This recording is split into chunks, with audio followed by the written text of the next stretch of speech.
When it's time to depart the stage, you want to leave the audience with one last big number, a showstopper that everything has been building to. Not every company that has departed the Famicom has left with a bang. Capcom's done it. Chip to Dale no Daisakusen 2 is a great way to go out. Of all the big names on the Famicom, Capcom got the latest start, which is why they don't have their own custom cartridges. Unfortunately, they initially turned over porting some of their arcade games to Micronix, a contract developer who's known for turning in the lowest of low-quality work.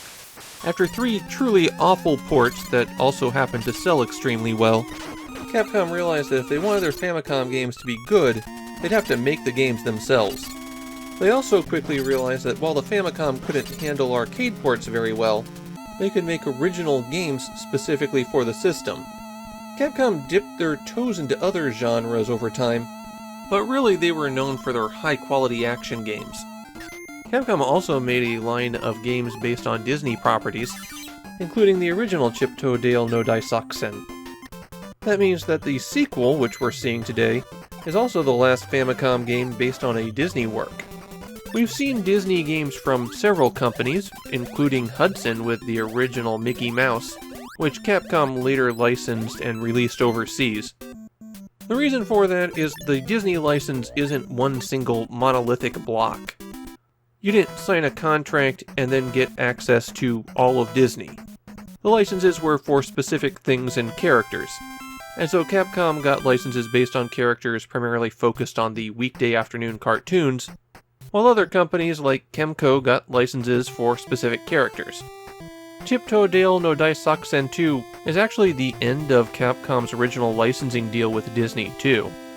It's actually getting released after their Disney games on the Super Famicom, and after this, Capcom will mainly act as a distributor for Disney games developed outside of Japan. And since this is the last Disney game we're going to see on the Famicom, that means that many of the games based on Disney films like The Jungle Book or The Lion King were not released on the Famicom, even though those were the final NES games released in other regions. The plot of Chip to Dale no Daisakusen 2 is that the Chipmunks' arch-villain Fat Cat has broken out of prison, and it's up to them to put an end to his newest plot. For a concept so thin, Chip to Dale no Daisakusen 2 really piles on the cutscenes. You even have to make choices in them, like whether to cut the red or blue wire when disarming a bomb. The gameplay is very similar to the original. There's only a few minor changes.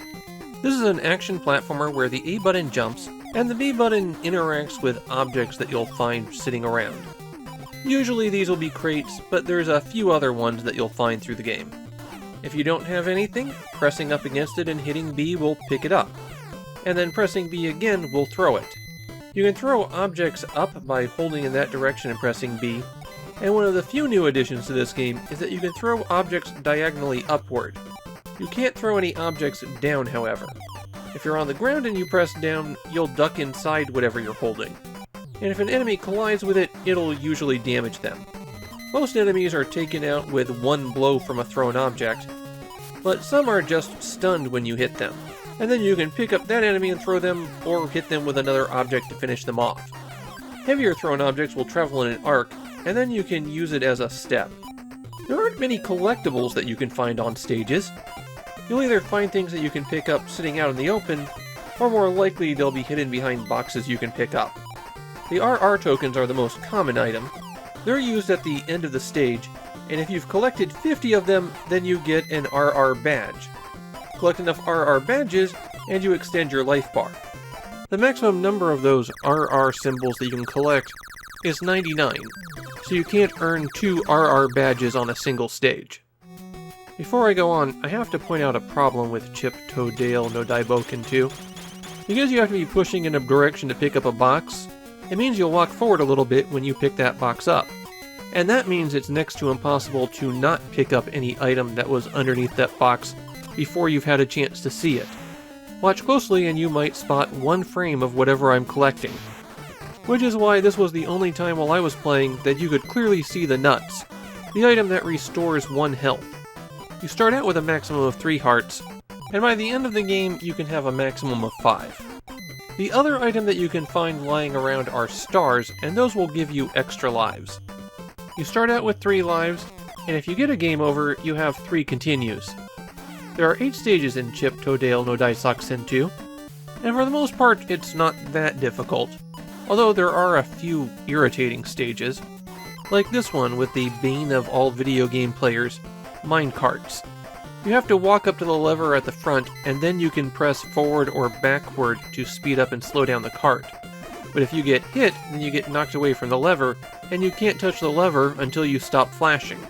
It's not a good implementation of the concept, and it's by far the worst thing in the game. Naturally, at the end of every stage you'll fight a boss, and these tend to run around, shoot something at you that will stop on the ground, and then you can pick that item up and throw it back at them.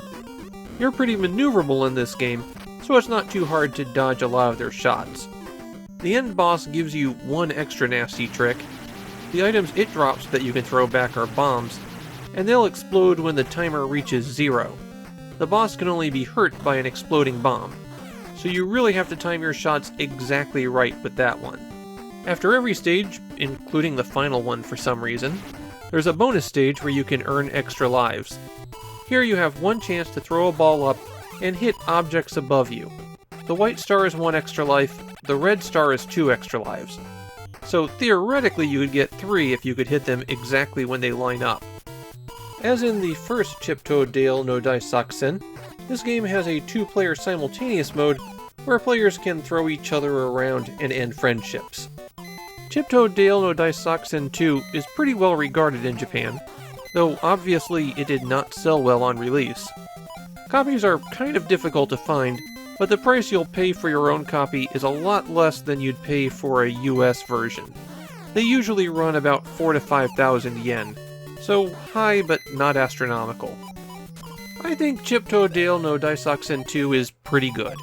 I preferred the first one by a bit. While this one has some better stages, it's also a much smaller game, and there's fewer things going on during it. It looks better than the first game at least. I also didn't find the diagonal throwing to be a really useful addition to the game. There were only a handful of times where it was more effective than jumping up and throwing straight ahead. But that's a minor complaint. This is still a really good game. An opportunity for Capcom to show off one last time why they were one of the real masters of the Famicom.